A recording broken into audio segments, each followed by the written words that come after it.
In this video, I'm going to show you how to do a proper works cited entry for an article from one of the college's databases. And I'm starting here with my Word file that is going to be my works cited page because I like to get the formatting on that set up correctly first so that when I bring things in, I can match it more easily. So I'm going to start by putting this on Times New Roman 12 point. I'm going to center works cited, and I'm going to make sure I have this set on double space, and also make sure that I have it set so that it doesn't add extra space to the paragraphs. All right, so I've got that formatted as a double space page Times New Roman 12-point font. So I'm going to show you a couple articles from the databases that I'm going to cite. So I have one here that I've selected, and on almost all the databases you will find somewhere a place that will give you a works cited entry that you can use as a starting point, right? This is the article. But up here you see a little icon called Cite. So I want to do a works cited citation for this article, so I will hit that. And I want to make sure it's on MLA 9th edition. That's very important. So it happens to be in this case. So I'm going to just copy that. And then I'm going to go to my page here, and I'm going to paste that in. But this is a very important step. You do not want to just hit paste, because if you do, it will bring in the wrong formatting. I'll show you what happens. See, that is in the wrong font, the wrong spacing, and sometimes when you do that, it puts like a gray shadow box that you can never get rid of. So let me go back and show you the proper way. You want to go to your paste and pick either match formatting or merge formatting. And when you do that, you'll have it in the proper font and spacing and all the formatting that you have set up.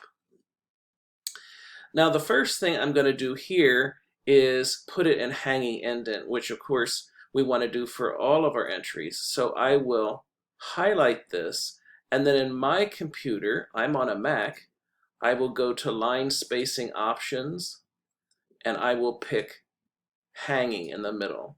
On some, you have to go to the paragraph tab, and then there's a little arrow in the corner of it that will give you that same box. Okay, so now I've got it in here, and of course, you'll notice that because I used match formatting, it preserved all the italics. See, when you don't do that, it often doesn't preserve the italics. But now I've got to check this and make sure it's correct. And I picked this example on purpose because it has a couple things that the provided citations often have that you have to get rid of. And that is the stuff here, the access date and the original publication information. A lot of the databases give you that, and that does not belong in MLA. So original publication information, if you say originally published, you can always just get rid of that right away. An access date may be necessary if there's no other date in the entry, right? So that's when you would use an access date at the end if there's no other date, but that is really rare. Right? It has a date here, 2022. I mean, even if the date's just the year.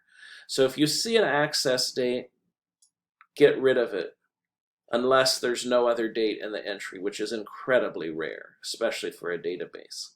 All right, so now we have our correct works cited entry for the database for this one. So I'm going to go ahead now to another example to show you, just to give you some variety in another database, and that's this one here. And this one has the citation button here in a little bit of a different place, but it still says Cite. So this will give me the works cited entry for this page. So I'm going to hit Cite. And here you'll notice I have to scroll down in order to get to the MLA version, which is what I want. So I want the MLA version here.